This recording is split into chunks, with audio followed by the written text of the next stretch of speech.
You're listening to a segment previously aired on Ask Lady Joan. So we're back. Okay, And so we we have more questions? Yeah, we have a listener question that just came in. Let me find it here. Okay, dear Lady Joan, your guest mentioned earlier that she was married. How did their transition affect their relationship? Well, first of all, there's really, I suppose as transition goes, I will be married 35 years this June. Congratulations. And thank you. It has not been hard work. It's been great. But one piece of advice, tell the person what you are and what kind of baggage you've got. And explain it to them. Like, just don't come out and say to your potential female friend that you like to wear dresses. Not going to go off. What you've got to do is you've got to educate them on the alternate lifestyles. So gay, lesbian, all that stuff. See if they're cool with that. See if they're open-minded towards it. There's an awful lot of people out there with belief systems that don't accept this stuff. You get your belief systems when you're a kid. You're indoctrinated with it. There it is, okay? And it's a tough one to get by. So as if you genuinely like this person, at the beginning of the relationship, let them know who you are and what it's about, and have them understand where this might lead to, because it's not fair to the female if you're going to transition all the way. Because the female was attracted to you because you were a male. And there's an awful lot of guys out there that want to be female in front of the female, but the female's not interested in that. We give off pheromones, and it's a male pheromone, and she's attracted to that. And unless the female is bisexual or has lesbian tendencies and enjoys, which there's a lot of females out there that enjoy a male because you've got all the tools, but you look good enough to be a female too, that's great. What a wonderful time. But if the female falls in love with the male, she's going to have a hard time. And all of the lectures and counseling that my wife and I went to, and it wasn't marriage counseling, it was going to our seminar, our spring flings and our fairs and stuff that we have. And our community does a lot of this. We've had some really great professionals. One was Neela Miller, and she's a psychologist in this. She's one of the pioneers. And she brought out the term boundaries. So set some boundaries. So if my partner is okay with Cynthia going out and dressing, what she's not okay with is Cynthia in bed. Because she didn't fall in love with Cynthia, she fell in love with my male side. So it's extremely important that you have those boundaries in place and understand them. And that's the best advice I can give to someone, because you don't want to pull this on somebody after you've been married for 10 or 15 years, because it's a game changer in some cases with females. And the one thing I like about it, because when I got married in 1978, there was no internet. There was no way of finding That's true. A partner that understood this. Right. And remember the list I was talking about earlier? Yeah. It's part of the list. Okay, geez, honey, I really like your heels. I mean, I really like your heels. Do they come in a size 11? Yeah. Why? Because I really like them. Yeah. You know, and females they actually like what you're getting with a transgendered person is a girlfriend. Yes. So you're getting a partner that understands you, that gets your ideals and understands how you're thinking and what you're thinking, but they still want the male side of it, you know, because that's the way women think. And if you can get somebody who's really, really interested in this stuff and really likes it, I always said awesome. I got the best of both worlds. I Yeah. got a girlfriend and a boyfriend, Yeah. and I, being bisexual, I really didn't need anything else. That Yeah. was, to me, was oh, we make the best Yeah. partners. Best partners. yeah. I believe that. But I know that women do like the protection of the testosterone. Yeah. And it's some of the women that like the Harley Davidsons and the pickup trucks and the ball caps and the blue jeans and everything. It's not my type. No. But some of them actually don't get the other side of it either. And that's fine. You just keep moving along. Yeah. There's a whole lot of people out there. Yeah. But the nice thing about the internet is that you can be truthful. And there's a lot of gals out there that love dressing guys up.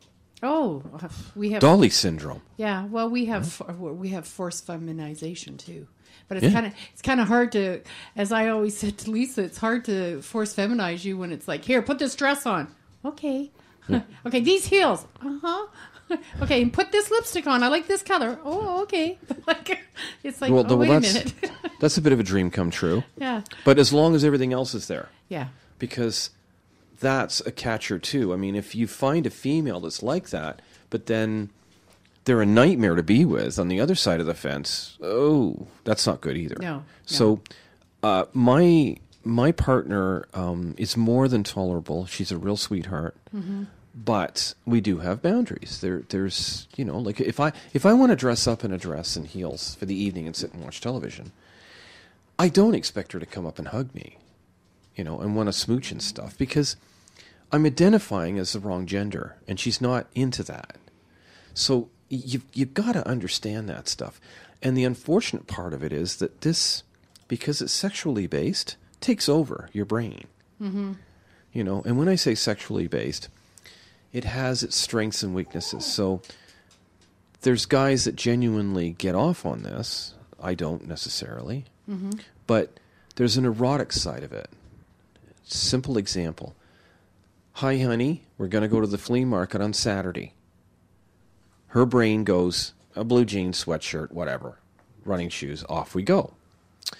Hi, honey, I want to take you out Saturday to a really nice restaurant, bottle of wine, nice steak, whatever, right? Her brain, holy crap, I got to get my nails done. I don't have anything to wear. I got to get my hair done. Yeah. I got to get my makeup fit. Well, and they go crazy, right? Well, what do you think my brain does? Same thing. Same kind of thing, Yeah. when I'm thinking that way. So in your brain, you just want to spend a ton of money too. Yeah. And it's and they do, and it's an erotic side of it. It's not yeah, it's sexual, but it's a different sexual, okay? She's not creaming her jeans. She's sitting there going, I want to look great for him. I want to look sexy. I want to look nice. And that's generally what we want to do. That's why we overdress for the occasion. And especially now, with the wall Martians walking around. I mean, it's pathetic. And men, unfortunately, don't get a lot of eye candy anymore. There's nothing more sexier than a pair of jeans and running shoes and a sweatshirt. Oh, God. flat shoes, Oh, yeah, here we go. but they're comfortable. Well, honey, I'm wearing boots with a heel tonight, and these are the most comfortable pair of boots I've ever had. Okay. And don't give me that crap that pants are more comfortable in a dress, because they're not. No, A dress is far more comfortable. I love really enjoy dresses it. in the summer. And by the way, we're opposite. Okay? Our sex organs on the outside, we need Yeah. a dress. It's more comfortable. yeah, Hers are on the inside. She needs to wear the pants. Does that make any sense? That does make a certain Because we're amount of trying to sense, cram it all into our Yeah, pants, and it's yeah. right? we don't. What have to cram. happened? We don't have to cram. So what happened? I don't know. Neanderthal cave person used Yeah. to wear. Yeah. Well, they all wore the same damn thing back there. Well, but- it went from a matriarch society to well, I think where it went was the taming of the Wild West. yeah. We ended up coming over here, and Yeah. the hard time riding a horse and steering cattle into the In the- corral in the dress. a dress. It really is. Yeah. It's a tough one. Okay, you have to side saddle. But yeah. it's hard to explain. We're wired this way. Mm-hmm. We like it, and I have no idea where it comes from.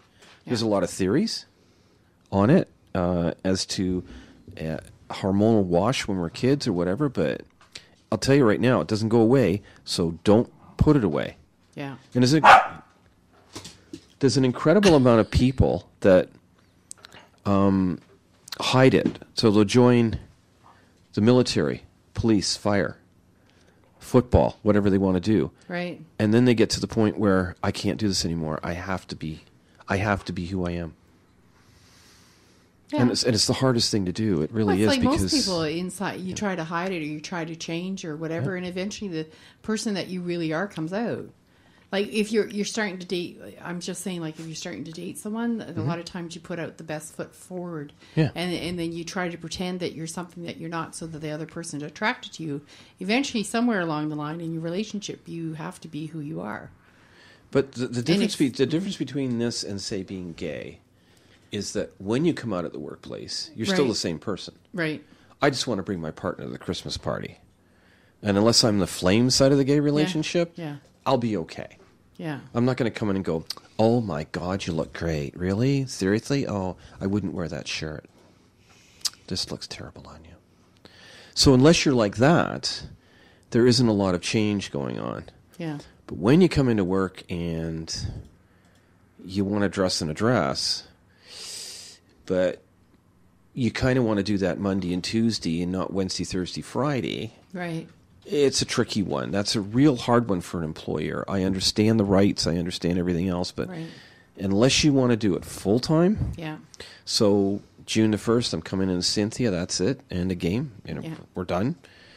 Okay. And you change everything around. Right. Workplace gets used to you. You're in a position to correspond or